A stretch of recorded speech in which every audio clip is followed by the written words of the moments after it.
Before this diagnosis, I was very fit and strong and very active. And funnily enough, I've spent my life maintaining good health status, good diet, always exercising.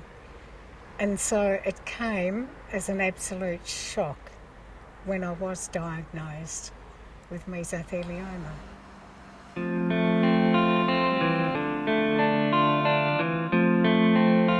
Mesothelioma is caused by asbestos fibres, and in my case it's quite a rare form of meso.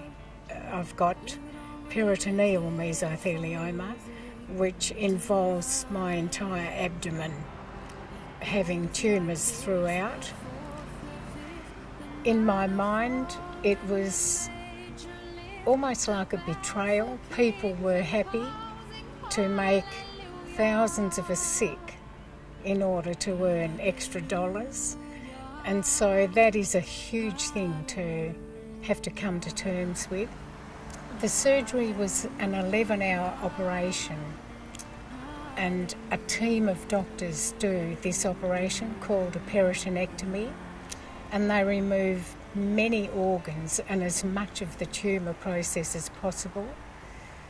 They removed my appendix, spleen, gallbladder, ovaries and tubes. They removed a tumour from my diaphragm, 2 sections of bowel. They stripped my peritoneum and I had an ileostomy bag. And after that, they pour hot chemo into your abdominal cavity and rotate your bed so that the chemo flows over your organs. And then after that was a period of 2.5 months in St George's Hospital in Sydney to recover from the operation. It was horrendous.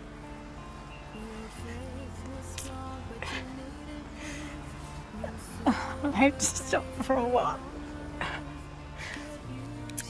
It's the hardest thing you would ever have to do. And it's just a huge amount of pain, and I think you survive on your will alone. It was also terrible for my husband Geoff. He's a farmer, he's used to being in the outdoors, and he was there beside me every day for 3 months. Getting up each morning and going, because I used to be there most of the day, getting up each morning just didn't know whether she was going to be with us or not, because she was running a fairly fine line at that stage, and watching her in just the most horrific pain, even though she was on painkillers. But at that point, I was unaware of palliative care. In between doctor's visits, I was really feeling alone and wondering what would happen next. And once again, that feeling of free falling without a net is the only way I can describe how I felt. I spoke to the oncologist who felt that I was not ready yet for palliative care. However, I knew that I needed them in my life, and so I spoke to our GP about it, and he very willingly and readily referred me.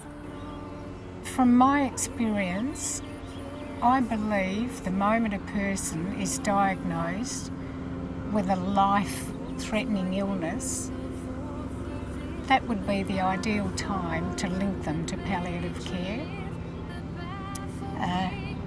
Palliative care has provided me with incredible emotional support. Each person involved in the team has just been so well trained and so professional, so supportive. I'm amazed at the difference it's made in my life.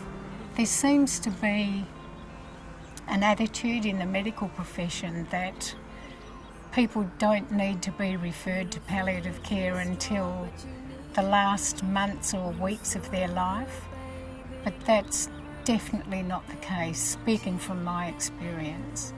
Definitely not. It's a frightening, lonely place to be, and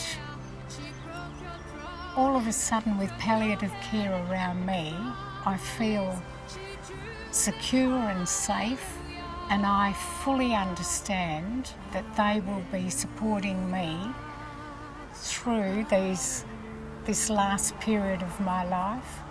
They're constantly assessing my progress, so they can see with each slight downturn, they address that instantly.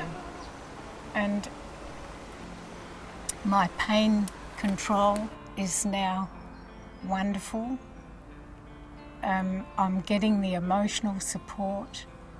I've actually used pastoral care, the social worker, the dietitian and the nurses, and we need all of that to support us. Just to be able to still be engaged in life. I appreciate nature, just to be doing the simple, pleasant things that I enjoy doing on a daily basis. Gardening, walking, swimming, just the little gentle, pleasant things, but most of all being with family and friends. Palliative care is everyone's business. We all need to know about it. From one day to the next, we don't know whether we will be the next person being diagnosed with a life-threatening illness. And so if we all know about it, then we're all aware and able to take the steps to enjoy the benefits of it.